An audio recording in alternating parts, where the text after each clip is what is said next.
Terima kasih. Assalamualaikum warahmatullahi wabarakatuh. Bismillahirrahmanirrahim. Alhamdulillahirabbil alamin wassalatu wassalamu ala sayyidil mursalin wa ala alihi wa sahbihi ajmain. Amma ba'd. Rekan-rekan sekalian yang saya hormati, malam hari ini di pertemuan yang ke-14 ya, pengajian kitab Al-Istifta'at An-Nas atau Fatwa Kemasyarakatan Syekh Said Ramadan Al-Buti. Kita pada malam hari ini di pertemuan ke-14 ini akan memasuki bab yang keempat ya.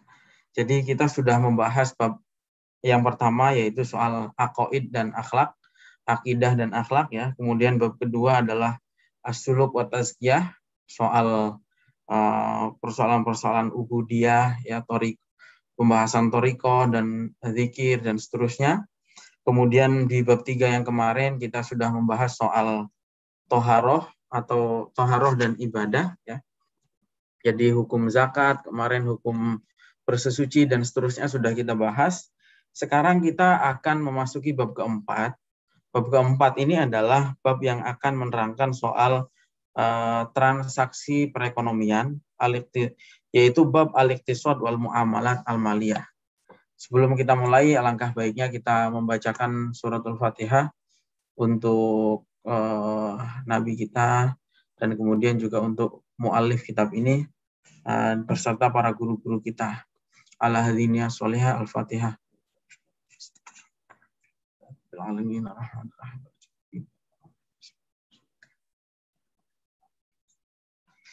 Al-Babur Rabi'. Qala al-musannif rahimahullah wa nafa'ana bihi wa ulumi fid darin amin. Al-Babur Rabi' al-iqtisad wal muamalat al-maliyah. Bab yang keempat terkait dengan ekonomi dan transaksi keuangan.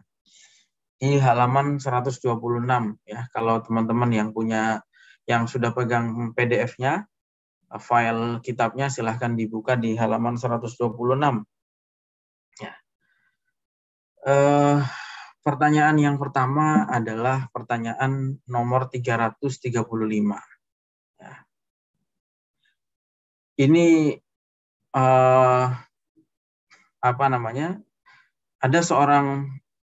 ada kasus seperti ini. Rajulun a'ta li rajulin akhar amanatan mablaghun minal mal hatta yusilaha min daulatin li ukhra faqamal mu'tamanu bi syira'i qit'atin kahrabaiyatin bihadzal mali wa 'inda wusulihi ba'a hadhil qit'ah wa rabaha biha. Jadi ada seorang laki-laki dititipi sesuatu. Kemudian misalnya dititipi uang rupiah ya. Ini ada teman-teman dari Poso misalnya ya, dari Sulawesi Tengah. Misalnya dititipi uang dari Poso 1 juta. Kemudian dititipi uang disuruh kasihkan temannya yang ada di Jakarta. Nah, ketika dititipi uang 1 juta itu, dia belikan misalnya makanan khas Poso, misalnya oleh-oleh khas kopi Poso misalnya, atau sambal khas Poso misalnya. Dibelikan uang 1 juta itu, kemudian pas sampai Jakarta oleh-oleh tadi itu dijual. Laku 1,5 juta. Nah, yang seperti ini itu gimana hukumnya? Dan keuntungan yang tadi itu untuk siapa?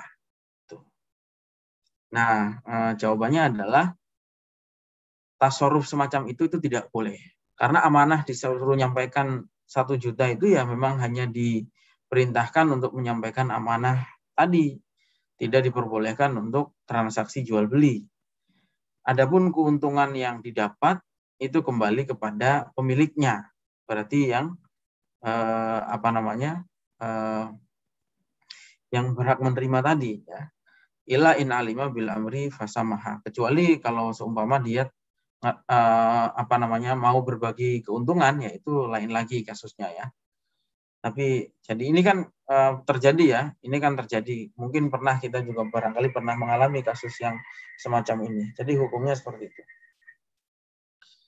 Oke. Kemudian yang berikutnya, paham ya persoalan ini. Jadi persoalan amanah ini adalah suatu hal yang berat ya. Dititipi uang itu persoalan yang berat. Ya. Makanya kita harus hati-hati. Kata apa namanya? Ada pepatah ya. Kalau ada apa namanya? Kalau titipan itu titipan omongan, itu bisa bertambah. Ya. Kita titip omongan misalnya 3 kata. Mungkin kalau sampai ke 1 orang, 2 orang, ke orang yang ketiga, itu dari 3 kata itu mungkin sudah jadi 10 kata ya. Bertambah. Orang cerita itu kan bumbunya semakin banyak. Ya. Omongan itu kalau dititipkan, itu semakin banyak. Tapi kalau uang, itu kalau dititipkan itu semakin berkurang. Dari bantuan aja misalnya, dari pemerintah pusat 500.000, turun ke provinsi jadi 300.000, turun ke kabupaten jadi 200.000, nyampe ke desa, nyampe ke masyarakat paling hanya 100.000. Jadi berkurang terus begitu ya. Ini kalau titipan itu titipan uang, beda kalau titipan omongan. Ya. Oke, kemudian berikutnya adalah persoalan. Jadi persoalan-persoalan berikutnya yang akan dibahas di sini banyak menyangkut soal perbankan. Ya. Ini pembahasan yang sangat mainstream, ya. Pembahasan yang sering kali didiskusikan di tengah-tengah masyarakat kita, yaitu persoalan transaksi perbankan dan hubungannya dengan riba. Ya. Yang pertama ada penanya menanyakan begini. Ittarartu lil iqtirad minal banki washtaritu syuqqatan. Saya pernah dalam keadaan darurat, kata seseorang yang bertanya, saya pernah dalam kasus saya benar-benar terdesak darurat untuk meminjam uang dari bank. Dan kemudian itu untuk membeli rumah. Waktu itu saya di Maroko, ini penanyanya dari Maroko. Saya waktu itu belum menemukan ada bank syariah. Saya itu terus-menerus terkepikiran persoalan ini. Sampai saya sakit. Gitu. Saya khawatir saya ini sampai meninggal belum sempat taubat dari riba yang pernah saya lakukan ini. Itu gimana hukumnya? Jawabannya adalah idza waqa'al muslimu fi halin ittarra fiha ilal istidanati birriba yurtafa'ul ismu 'inda idzin an sahibi hadhil hal.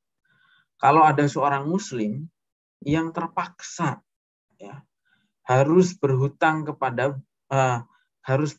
dengan cara ribawi ya, maka dia tidak dikenakan dosa, memang darurat ya. Wa darurat tubihul mahdzurat. Di sini ada kaidahnya dikutip. Darurat itu memperbolehkan sesuatu yang pada dasarnya adalah tidak boleh. Ini kaidah ya. Nanti kalian kalau sudah teman-teman kalau sudah belajar kaidah fikih pasti nanti akan ada kaidah ini sebagai kaidah utama, yaitu ad-darurat tubihul mahdzurat. Keadaan darurat itu memperbolehkan sesuatu yang pada dasarnya tidak boleh. Yang sering dicontohkan adalah memakan bangkai ya. Memakan bangkai itu haram. Tapi dalam kasus terdesak, darurat, kalau tidak makan bangkai itu mati, maka memakan itu diperbolehkan. Itu. Dan hal-hal yang lain ini kaidah. Berdasarkan la darara wala dirara. Terus kemudian wa kullu insanin ya'lamu halahu, dan semua manusia itu dia mengetahui kondisinya masing-masing. Kondisi kedaruratan seseorang itu ya yang tahu adalah orang tersebut ya. Jadi kalau tadi penanya itu memang betul-betul terpaksa harus mengambil transaksi ribawi karena dia betul-betul terdesak ya, harus menggunakan itu, maka ya tidak masalah gitu. Tidak dihukumi berdosa. Kemudian berikutnya pertanyaan nomor 339. Hukmu idai amwalin fil bunuk ar-ribawiyah. Nanti saya akan tapi gini, ini catatan pentingnya adalah nanti saya terangkan sedikit. Catatan pentingnya adalah kita tidak boleh menyamakan atau mengeneralisir perbankan itu dengan riba ya. Karena riba dan perbankan itu dua hal yang berbeda. Tidak mesti perbankan itu riba, itu. Begitu juga sebaliknya, ya. Jadi kayak apa namanya, bank-bank syariah itu ya merupakan upaya untuk menghindari transaksi ribawi itu. Begitu juga bank-bank konvensional. Nanti atau begini saja, guys. Jadi persoalan perbankan itu kan persoalan yang dibahas sudah sangat lama sekali, ya. Kalau di Indonesia itu contohnya adalah di Muktamar NU tahun 1962 itu sudah dibahas persoalan perbankan itu. Kemudian di Majma' Buhus Al-Azhar itu juga sudah dibahas. Intinya begini, karena intinya begini, ulama itu berbeda pendapat. Ada 3 pendapat ulama. Ada yang ulama yang mengatakan bahwa riba itu, perbankan itu hukumnya adalah haram. Yang diharamkan oleh agama itu kan sebetulnya riba, ya. Kalau bank kan nggak ada. Bank ini kan baru. Di Al-Quran kita cari kata bank, hadis juga nggak akan ketemu, ya. Yang diharamkan oleh agama itu kan riba. Nah, ulama itu berbeda pendapat soal perbankan. Yang pertama ada ulama yang mengatakan perbankan itu haram. Kenapa diharamkan? Karena dianggap sama dengan riba. Itu. Yang kedua, ada ulama yang mengatakan bank itu syubhat. Itu. Artinya tidak bisa dipastikan. Ini bahas bank konvensional, ya. Artinya tidak bisa dipastikan apakah halal atau haram. Itu pendapat yang kedua. Ini yang dianut oleh Muhammadiyah. Pendapat yang ketiga adalah yang mengatakan bahwa perbankan itu halal. Itu. Jadi hutang di bank, deposit uang di bank itu halal. Ini pendapat banyak ulama kontemporer, ya. Seperti disampaikan oleh para ulama Al-Azhar dalam Majma' Buhusnya itu. Karena dasarnya apa? Dasarnya adalah ayat Al-Qur'an, wala ta'kulu amwalakum bainakum bil batil wa tudlu biha ilal hukami, apa namanya? Jadi di dalam apa namanya? Ayatnya itu kan ada poin, sebentar saya astagfirullahaladzim. Jadi ya ayyuhalladzina amanu la ta'kulu amwalakum bainakum bil batili illa an takuna tijaratan an taraddim minkum. Jadi ada poin antaraddim minkum. Yang penting adalah kedua belah pihak itu mempunyai kesepakatan dan atas dasar kerelaan. Maka itu diperbolehkan. Ini yang jadi dasar para ulama Al-Azhar mengatakan bahwa transaksi perbankan secara umum itu halal. Sebagaimana juga disampaikan oleh Syekh Ali Jum'ah, Grand Mufti Mesir, ya, kayak gitu. Apalagi kita apa namanya, dan begini sebetulnya kata beliau-beliau, riba yang ada dulu dan atau utang piutang yang dulu pernah berlaku dan sekarang itu berbeda itu. Kenapa? Karena orang hutang itu dulu itu faktornya adalah karena kebutuhan. Banyak orang itu yang tidak mampu, makanya berhutang. Itu. Misalnya orang hutang 100.000, tapi karena itu memang butuh, itu. Karena tidak mampu membayar, maka ditambahi bunga. Itu. Suruh bayarnya misalnya 120.000. Tambah lama bayarnya, tambah banyak bunganya. Jadi 150.000 misalnya. Itu dulu. Apa namanya, yang berkembang itu seperti itu. Maka ini haram karena ada unsur menzolimi orang yang butuh gitu. Ada unsur apa namanya, pemerasan lah kepada orang-orang yang memang membutuhkan. Itu riba, makanya dilarang oleh Allah. Orang yang hutang itu adalah orang yang butuh, orang yang miskin. Orang miskin kok diperas gitu, kan jelas tidak boleh. Nah, sekarang tren hutang itu ternyata berubah. Hutang itu sekarang banyak dilakukan oleh orang-orang kaya. di perbankan itu. Lah gimana tidak kaya? Setiap mau hutang di bank itu selalu harus ada jaminannya. Yang punya jaminan itu kan orang kaya. Itu. Yang punya hutang banyak itu kan justru pengusaha-pengusaha, ya kan? Nah, maka kata para ulama, ternyata tren hutang zaman dulu dan sekarang itu berbeda. Maka hukumnya juga ikut berbeda, gitu. Karena berubah elatnya. Bisa dipahami ya sampai di sini ya. Jadi dulu itu orang hutang itu karena miskin. Orang miskin hutang tidak mampu membayar kok malah diperas, disuruh bayar tambahan itu, bayar bunganya. Lah sekarang orang hutang itu bukan karena miskin, tapi justru yang hutang adalah orang-orang kaya. Di bank itu kalau tidak kaya nggak bisa hutang, gitu, karena nggak punya jaminan. Itu seperti itu. Tapi yang terutama adalah kata kuncinya tadi menurut Al-Quran adalah illa antakun tijaratan antara dimingkum. Jadi yang penting itu saling ridho itu antara yang hutang dan yang hutang dan yang menghutangi itu. Makanya ada kaidah juga dalam muamalah itu arido sayyidul hukmi. Keridoan itu apa namanya? Pangkal ya atau intinya itu saling ridho gitu. Kalau udah saling ridho ya sah muamalah itu. Apalagi kita hidup sekarang, ini sudah sulit sekali menghindari perbankan. Makanya aneh lah ada orang anti riba klub apa. Kalau ribanya ulama itu sepakat, riba itu haram. Sepakat. Tapi jangan mengeneralisir bahwa perbankan itu riba. Perbankan itu jenisnya macam-macam dan ulama yang mengatakan bahwa perbankan itu halal, itu ulama-ulama sekarang itu mengatakan perbankan itu halal. Seperti ulama-ulama kontemporer tadi ya. Sekarang apalagi kita hidup ini sekarang di budaya cashless yang sedikit demi sedikit penggunaan uang cash itu diminimalisir gitu. Sehingga mau tidak mau memang harus bersentuhan dengan perbankan. Orang kita mau haji aja harus pakai bank gitu.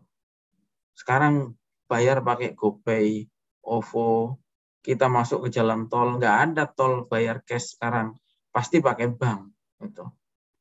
Jadi makanya udahlah hidup jangan dipersulit. Agama itu bukan untuk mempersulit ya. Karena kalau kita itu mau mempersulit, kata Imam Ghazali, yang kalau kita mau mempersulit, itu kata Imam Ghazali, yang halal di dunia ini itu cuma air hujan. Yang jatuh dari langit, langsung kita minum. Kalau kita minumnya masih pakai air gelas, atau nunggu air hujan itu jatuh ke atas genteng, lalu kemudian baru kita minum, itu udah syubhat. Itu. Karena sudah lewat genteng, gentengnya itu dibeli pakai apa, itu. Transaksinya seperti apa. Imam Ghazali itu mengatakan, ahalul halali ma'un nazilun minas sama. Sesuatu yang paling halal itu adalah hanya air yang turun dari langit, air hujan. Makanya ya nggak usah dipersulit. Kita waktu ditanya zaman sekarang pakai bank ya, udah dipakai saja. Zamannya Imam Ghazali saja sudah seperti itu, apalagi zaman kita sekarang. Ya.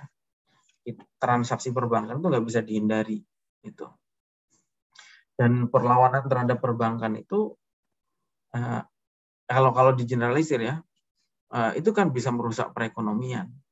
Ya kita pilih kalau ada hal-hal yang dirasa itu zolim dari pihak perbankan ya kita lakukan perlawanan gitu. Tapi bukan berarti mengeneralisir semua harus dijauhi ya, perbankan itu harus dijauhi. Repot, kita nggak bisa hidup kalau tanpa itu ya. Oke, kemudian sekarang itu secara umum lah perbankan saya pikir sudah penjelasan dari para ulama singkatnya seperti itu. Persoalan perbankan ini khilafiyah. Kecuali beberapa perbankan syariah, yaitu pun perbankan syariah juga macam-macam. Lagi-lagi ada yang label syariahnya itu hanya sebatas label, sementara tidak menyentuh substansi syariahnya. Itu kan kita harus selektif juga melihat perbankan syariah ini. Kadang perbankan syariah justru lebih lebih zolim kadang-kadang yang ada label syariahnya itu. Makanya ya kita selektif. Kemudian ada lagi pertanyaan berikutnya adalah soal gimana hukumnya memakai atau memasuki rumah yang mengandung unsur riba. Itu. Jadi ada orang yang bertanya begini, saya itu punya kerabat yang membangun rumahnya itu dari campuran harta yang halal dan campuran harta riba. Itu gimana hukumnya? Itu. Jadi begini ya, mungkin sekarang itu kalau riba itu mau diterapkan itu ya pinjaman online yang menzolimi para peminjamnya itulah yang pas kalau dihukumi riba itu ya. Yang biasa pinjam misalnya 500.000 kadang bayarnya harus 10 juta itu jelas itu yang zalim sekali kalau itu. Tapi kalau yang perbankan-perbankan biasa kalau selama itu dilakukan atas dasar kerelaan dari kedua belah pihak ya tidak ada masalah gitu. Sebagaimana fatwa Majmu' Buhus tadi atau hasil Bahsul Masail Mu'tamar Nahdlatul Ulama.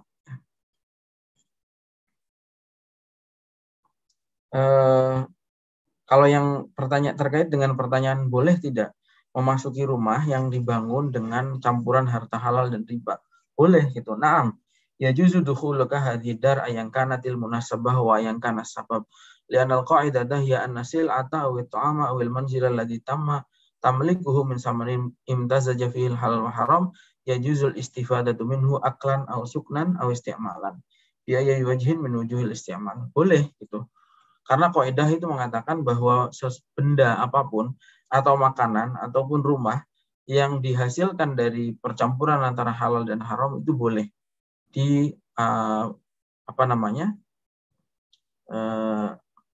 kalau makanan ya berarti dimakan atau rumah berarti ditinggali itu boleh. Tapi kalau yang urusan harta haramnya ya tetap haram. Seperti misalnya kita sholat menggunakan baju dari ghosab atau mencuri ya sholatnya tetap sah. Tapi itu bukan berarti mencurinya itu halal. Mencurinya tetap haram. Tetap dapat dosa. Ini dua hal yang berbeda. Terus kemudian jadi paham ya soal perbankan itu intinya seperti itu. Jadi intinya kita nggak perlu khawatir kalau memang kita butuh menggunakan perbankan dan ini tidak terhindarkan zaman sekarang, ya sudah itu. Jangan mempersulit diri. Agama memberikan kemudahan. Terus kemudian pertanyaan lain berikutnya adalah yang sering ditanyakan adalah soal perpajakan. Itu. Gimana hukum bekerja? Ini ada pertanyaan nomor 347 ya. Gimana hukumnya bekerja di lembaga perpajakan? Itu. Jawabannya adalah innal amala fi wadhaifid daulati laisa muharraman. Yang pertama bahwa bekerja di instansi pemerintah itu tidak haram. Wa inna khazinatad daulati fiha ma huwa halalun wa fiha ma huwa haramun. Memang benar bahwa pajak itu bercampur antara yang halal dan haram. Kan pajak itu macam-macam ya. Ada pajak tanah, pajak rumah, pajak kendaraan, sepeda motor, mobil. Tapi juga ada pajak-pajak yang haram. Maksudnya dihasilkan dari transaksi yang haram. Seperti misalnya pajak perjudian, pajak prostitusi atau lokalisasi, kan haram ya. Nah, dalam istilah syariah, wal mal al mustama' minal halal wal haram yusama fi mustalahi syar'i al malul masybuh. Dalam hal ini, harta yang dihasilkan dari percampuran antara halal dan haram itu dalam istilah syariat itu disebut harta syubhat. Itu. Wal malul masybuh yajuzul aklu minhu wa ta'amulu bihi. Dan harta syubhat itu boleh dimakan dan boleh kita bermuamalah gitu. Seperti tadi disampaikan, kalau kita ini ya sekarang menghindari barang syubhat itu sulitnya kan luar biasa. Kalau kita mau menghindari barang syubhat ya itu kita hanya akan ketemu hanya air hujan gitu yang turun dari langit. Itu yang betul-betul murni halal 100% ya. Kalau yang lain-lain mesti tersentuh syubhat. Sekarang transaksi semuanya menggunakan uang. Uang itu dari perbankan. Perbankannya tadi campur halal haram, ya kan, coba. Atau misalnya kita membeli sesuatu, misalnya produknya, katakanlah ya, ini misalnya aja mudahnya, produknya beli handphone, produknya Amerika misalnya. Amerika untuk nyerang Irak, untuk bunuh umat Islam, kan berarti kita membantu Amerika untuk menyerang umat Islam, gitu. Kan ada unsur keharamannya, gitu.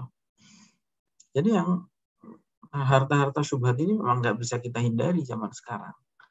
Bukan hanya zaman sekarang, tadi zamannya Imam Ghazali saja, Imam Ghazali sudah mengatakan seperti itu. Gitu ya. Kemudian, jadi intinya kalau diperpajakan ya silahkan, nggak ada masalah. Bekerja di lembaga pemerintah yang gajinya dari pajak juga tidak masalah. Bukan suatu hal yang haram. Itu.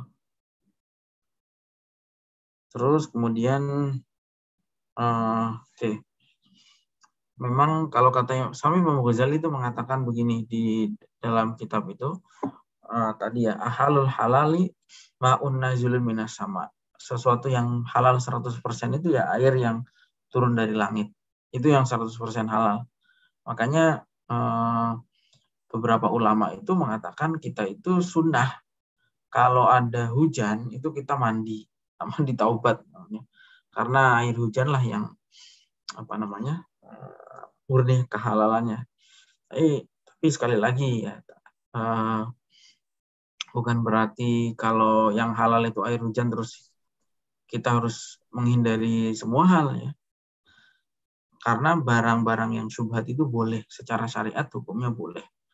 Boleh untuk makan, boleh untuk minum, seterusnya. Oke, kemudian berikutnya 349, ada seorang yang bercerita, innani muwadzafun jadidun fi dairatin hukumiyah.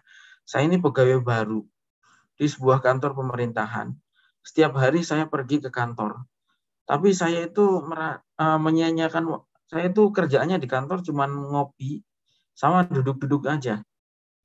Setiap saya tanya kepada atasan saya, dia selalu bilang, kamu itu masih magang, masih baru, gak usah ngapa-ngapain, udah kamu belum punya kerjaan di sini. Maksudnya belum ada tugas. Terus kamu duduk aja ngopi. Itu. Pertanyaannya adalah, hukum harta yang gaji yang saya terima itu gimana? Sedangkan saya itu nggak melakukan apapun di sini gitu, di kantor pemerintah. Ini kan banyak ya. Tapi ini termasuk orang baik ini yang bertanya, karena dia berarti memang tidak mau makan gaji buta. Gitu. Namun kerjanya cuma datang ke kantor, terus mungkin nonton YouTube, ngopi, gimana itu hukumnya? Terima gajian itu. Nggak kerja tapi mengharapkan gaji, menerima gajian, itu hukumnya gimana? Itu dia sadar. Gitu. Kalau di Indonesia kan banyak nggak sadar. Malah seneng kalau nggak ada kerjaan. Cuman kalau perlu fingerprint pagi, pulang, sore datang lagi kantor, fingerprint lagi. Ini banyak. Saya nemu banyak. Saya pernah ngalami banyak kasus seperti ini. Mau ketemu kepala KUA, ternyata kalau datang cuma jam 9 untuk fingerprint, habis itu orangnya nggak ada. Kembali lagi itu nanti jam 3, fingerprint lagi. Nggak pernah ada di kantor. Benar-benar mental beberapa pegawai negeri kita ya, kayak gitu. Meskipun ini kasuistik ya, tapi itu ada gitu, orang-orang yang seperti itu. Nah, ini hukumnya seperti apa? Kalau yang kasus ini ya, bukan yang KUA tadi. Kalau yang ini tuh gimana? Dia kan sudah nanya ke atasannya, beri saya tugas lah, tugasnya apa? Tapi kata atasannya, udah kamu itu masih dalam pelatihan, jadi kamu belum ada tugas. Gitu. Nah, jawabannya adalah, kalau memang itu adalah ucapan atasanmu, kata beliau, dan atasannya itu memang ngomongnya itu benar, bukan karena dianya juga males, maka nggak masalah kamu menerima gaji. Gitu. Memang aturannya seperti itu. Memang belum ada tugas. Oke, kemudian berikutnya, pertanyaan nomor 354. Ini mungkin teman-teman sudah mengalami atau nanti suatu saat akan mengalami. Aku mubitadrisi tajwid wa tilawatil Quran. Saya itu mengajarkan tajwid dan pembacaan Al-Quran di negara saya. Mengajarnya mengajar apa namanya muakkad ya, kontrak gitu di rumah-rumah mereka, privat berarti ya. Dan saya ini memberikan ijazah juga soal Al-Quran.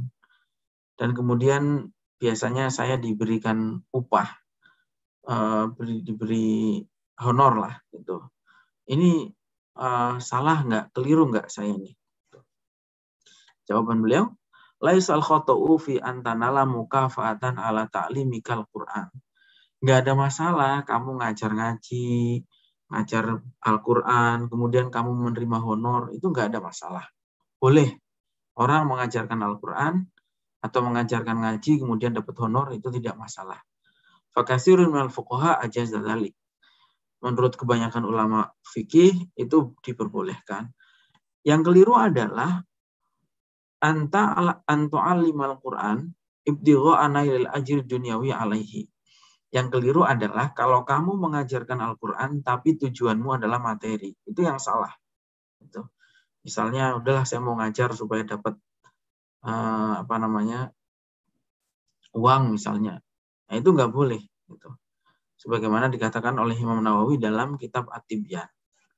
Jadi kalau ngajar Qurannya itu harus niatnya adalah mencari ridhonya Allah dan mengharapkan pahala dari Allah. Adapun kemudian kamu ngajar sudah niatnya karena Allah, terus tuan rumahnya ngasih kamu uang, ngasih kamu honor, nah itu nggak ada masalah. Kamu menerima honor itu tidak ada masalah. Tapi yang pertama, niatnya harus karena Allah gitu. Kalau sejak awal niatnya saya mau ngajar Quran untuk bisnis, nah itu yang tidak boleh. Tapi urusan kalau misalnya niatnya sudah karena Allah, lalu selesainya si yang muridnya ini ngasih uang, ngasih honor, itu tidak ada masalah. Oke, kemudian berikutnya adalah 356. Soal menjual keperluan ulang tahun itu boleh nggak? Ini mungkin orang galau ya setelah dengerin pengajiannya Ustaz Salafi yang mengatakan bahwa ulang tahun itu nggak ada dasarnya. Atau ulang tahun itu haram. Jawaban beliau, ilam takun adawatul ihtifal dzata rumuzin diniyatin mukhalifatin li aqaidil Islam fala haraja wal aslu fil asya al ibahah. Kalau seumpama ulang tahun itu tidak mengandung unsur-unsur yang haram, misalnya ulang tahun sambil mukulin orang kan nggak ada kan?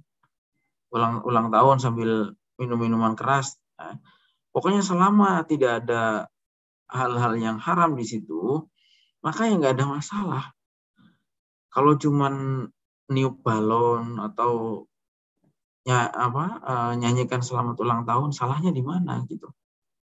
Selama tidak ada hal yang haram, misalnya ulang tahun itu makanannya harus babi panggang misalnya. Nah, kalau memang kayak gitu ya barulah hukumnya tidak diperbolehkan gitu. Karena babi panggangnya ya kan sebagai Jadi adapun kalau terjaga dari hal-hal yang haram, ya nggak ada masalah. Ngerayain ulang tahun aja kok masa haram. Karena kaidahnya al-aslu fil asya al-ibahah. Pada dasarnya segala sesuatu yang tidak ada dalil itu diperbolehkan. Gitu ya. Jogging kan nggak ada dalilnya di Al-Quran, di hadis nggak ada. Itu al-aslu fil asya al-ibahah. Pada dasarnya segala sesuatu itu boleh sampai ada dalil yang melarang. Gitu ya. Jadi selama tidak ada hal yang haramnya ya silahkan aja mau ulang tahun, mau jogging, mau nge-gym, mau apa, gitu. Silahkan aja. Berikutnya adalah ini mungkin juga sering kalian lakukan, terutama mahasiswa. Hukum mendownload buku-buku dari internet. Kata ini ada penanya, Sayyidi laqad wajadul adid min kutubika al-qayyimah alal internet. Saya itu sering melihat ada banyak buku-buku Anda itu di-upload di internet. Dan saya kemudian mendownload buku itu untuk saya baca. Apakah yang seperti ini tuh boleh? Gitu. Dan boleh nggak seumpama yang saya download ini saya share ke teman-teman saya? Dengan pengertian bahwa tujuan saya itu adalah tujuan ilmiah, bukan untuk diperjualbelikan. Gitu. Dan saya itu sangat menikmati membaca buku-buku Anda gitu, terutama Syarah Hikam Athaiyah. Mohon dijawab pertanyaan ini karena saya itu was-was. Boleh nggak ya download buku dari internet itu? Gitu. Meskipun saya merasa ini ada faedahnya besar gitu, tapi saya masih mengganjal di dalam hati saya. Gitu. Jawaban beliau adalah kullu istifadatin syakhsiyatin minal kutub an tariqil internet jaizatun. Setiap penggunaan bersifat pribadi, artinya bukan untuk diperjualbelikan, untuk diambil keuntungan, dari kitab-kitab yang kamu download dari internet itu boleh. Wa innamal muharram ayyastasmiru kitaban ma fil internet ghairihi litijarah. Yang haram adalah kamu download terus dibajak, dicetak sendiri, diperjualbelikan. Nah, itu haram. Tanpa ada izin dari penulis. Jadi kalau kayak kita baca buku-buku dari internet, kan ada maktabah wakfiyah ya, untuk download kitab-kitab, nggak ada masalah, boleh. Selama niatnya adalah untuk pembelajaran, bukan untuk diperjualbelikan. Gitu. Oke, terus kemudian berikutnya adalah 359. Ini dalam kasus masjid itu punya pekarangan, kemudian di pekarangannya itu ditumbuhi banyak pohon. Ketika pohon itu berbuah, orang-orang ini pada takut katanya untuk mengambil buahnya karena itu dianggap barang wakaf. Sampai akhirnya buahnya itu berjatuhan ke tanah dan dibiarkan. Itu sebenarnya gimana tuntunannya? Itu jawaban beliau, fakihatul asjaril a'idati ilal masjidi hiya likulli man arada an ya'kula minha. Buah-buahan yang tumbuh di pekarangan masjid itu boleh dimakan oleh siapa saja. Tidak boleh dimonopoli oleh satu orang dan tidak boleh dipergunakan untuk kepentingan salah satu orang. Itu. Dan membiarkan buah-buah tersebut itu berjatuhan dan busuk itu tidak mendapatkan pembenaran dari syariat. Artinya nggak boleh. Wong buah itu sudah jelas ada, ya dimakan gitu. Kalau buah-buah yang tumbuh di masjid itu dimakan. Akan berhak untuk setiap orang. Bukan hanya berhak untuk setiap orang, karena itu tidak boleh ada yang memonopoli. Begitu juga tidak boleh dibiarkan membusuk, karena itu berarti memubazirkan sesuatu. Ya. Kemudian berikutnya adalah hukum menjadi maklar. Ada mobil harganya 40 juta. Datanglah orang lain, saya bisa jual 70 juta misalnya. Itu gimana hukumnya menjadi maklar seperti itu? Jawaban beliau, ja'al wasit biman yastari syarataka bisa menulian washtara fi'lan fal mablaga kullu yasbih. Nah, itu boleh-boleh saja. Itu. Namanya transaksi jual beli itu. Tapi pada dasarnya nilai yang dihasilkan dari jual beli tersebut itu ya miliknya pemilik kendaraan gitu. Kecuali si pemilik mau memberikan komisi kepada maklarnya tadi itu, maka tidak ada masalah. Kemudian terakhir untuk malam hari ini yaitu hukmu tahwilil amwal lil kharij fi hadhihi dzuruf. Jadi gini, ini pertanyaannya sudah dalam kondisi konflik di Suriah. Jadi begini kan, ila fadilatul Dr. Muhammad Said Ramadan. Yuljiul kasir minat tujar fi hadzal balad ila tahwili amwalihim minal lirati Suriah ila dolar. Banyak pengusaha, kata penanya, banyak pengusaha di negara ini, di Suriah maksudnya, ya, yang menukarkan lira mereka ke dalam dolar dan euro maupun mata uang yang lain. Dan mereka memindahkan asetnya ke negara-negara asing, terutama ke Eropa dan Amerika. Kenapa? Karena khawatir krisis yang terjadi di negara kita ini. Itu hukumnya seperti apa? Ini mirip kalau di Indonesia yang pernah terjadi itu ya rush money itu ya, narik uang sebanyak-banyaknya sampai dengan target perbankan itu lumpuh, kan pernah terjadi kan? Pernah terjadi juga di Indonesia beberapa kali. Kemudian jawaban beliau, misal hadal amal yaduru fi iqtisadiyati Suriah fi iqtisadiyati Suriah wa syari'atil Islam wa syari'atul Islami tuqarriru an la darara wa la dirara. Perbuatan semacam ini ya, memindahkan aset secara rame-rame ke negara lain maupun menukarkan mata uang lokal ke dalam mata uang asing dalam bentuk yang sangat besar, itu jelas membahayakan perekonomian Suriah, perekonomian negara lah. Kalau kita di Indonesia berarti membahayakan perekonomian Indonesia. Rush money itu hukumnya gimana? Hukumnya tidak boleh gitu, membahayakan perekonomian negara. Sedangkan syariat Islam itu menetapkan bahwa la dororo wala diroro, tidak boleh kita itu mendatangkan bahaya untuk diri kita sendiri maupun kepada orang lain. Fahuwa muharramun idzan. Karena itu hukum rush money, hukum memindahkan aset semacam itu hukumnya tidak diperbolehkan. Hukumnya adalah haram karena dapat membahayakan perekonomian negara untuk kepentingan yang lebih luas ya. Jadi seperti itu ya. Saya pikir itu untuk malam hari ini. Barangkali ada pertanyaan, saya persilahkan bisa disampaikan langsung atau lewat kolom chat ya. Kita masih punya waktu 10 menit sebelum jam 9 ya. Ini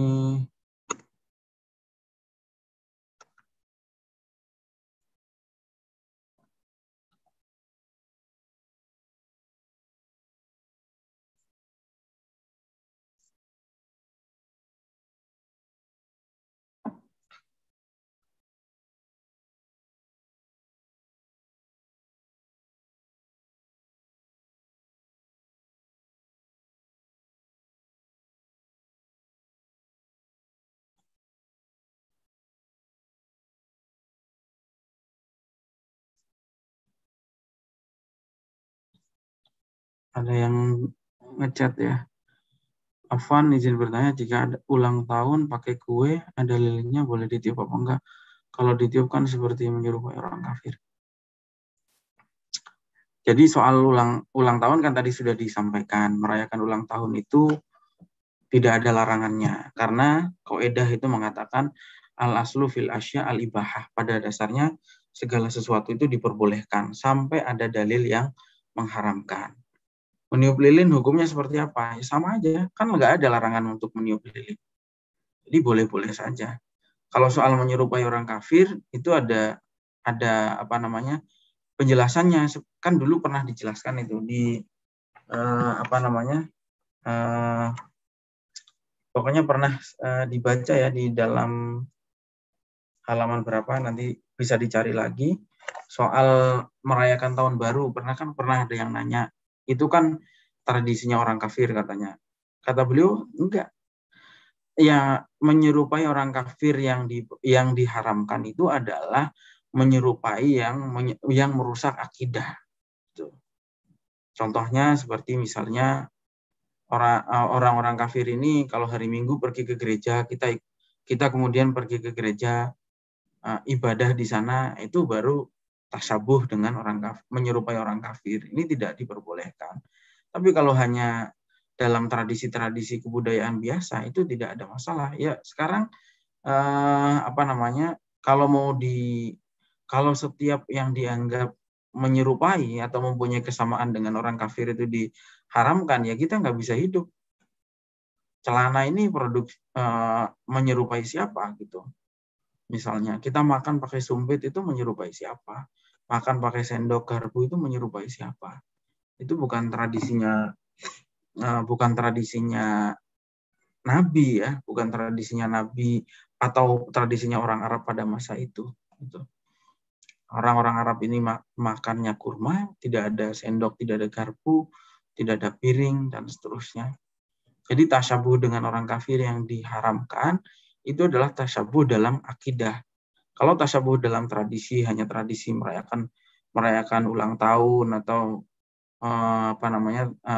meniup lilin semacam itu bukan termasuk tasyabuh yang diharamkan. Gitu. Merayakan ulang tahun sendiri itu bahkan ada di dalam Al-Quran kalau menurut fatwa-fatwanya para ulama seperti Darul Ifta Al-Misriyah itu ya.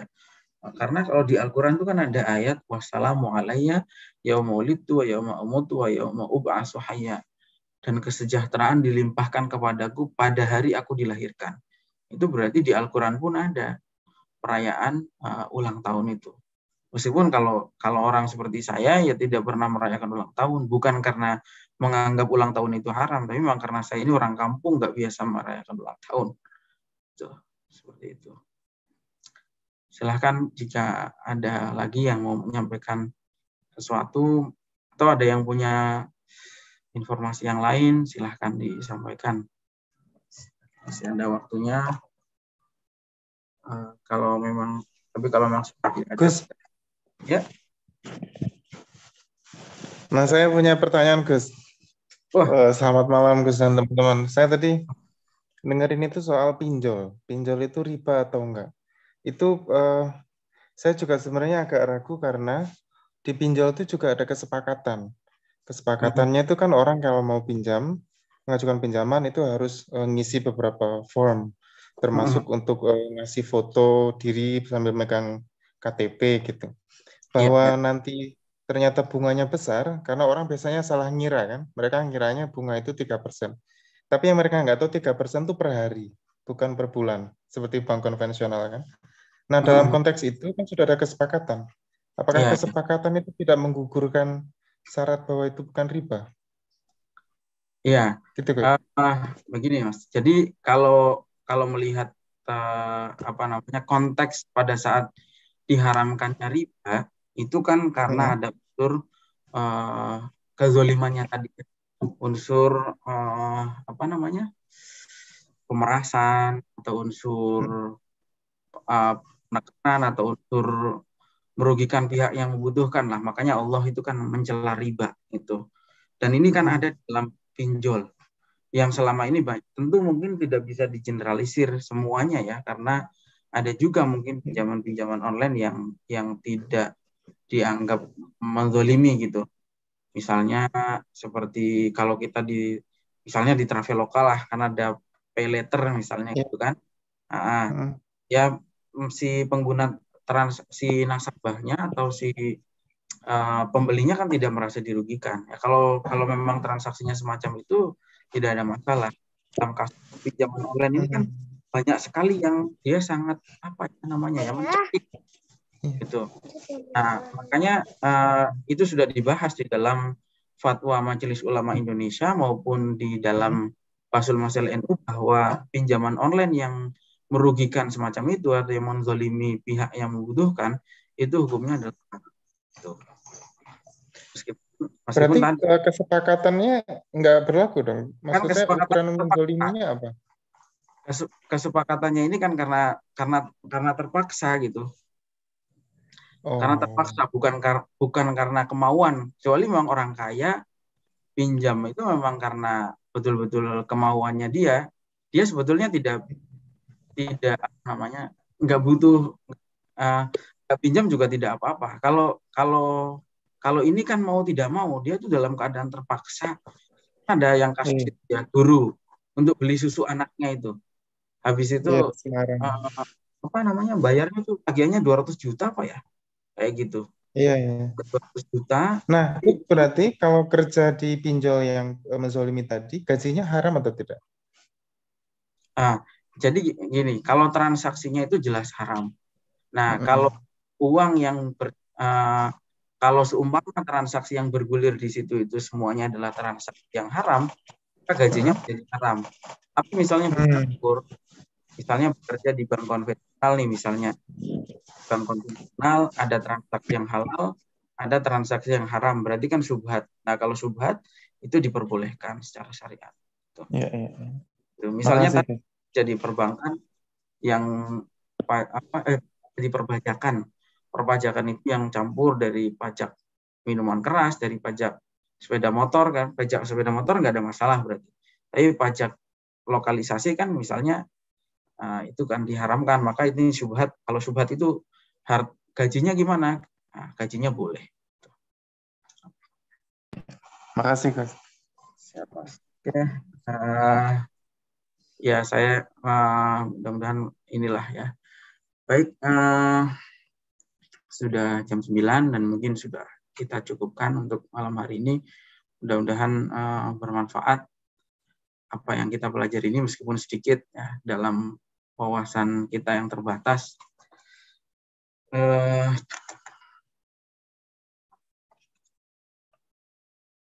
Pembahasan berikutnya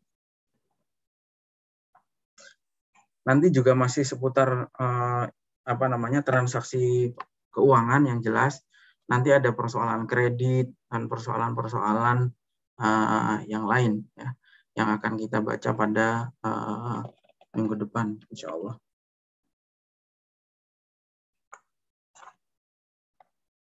Summa qala al-musannif al-bai'u bitaqsid wallahu a'lam bishawab. Wassalamualaikum warahmatullahi wabarakatuh.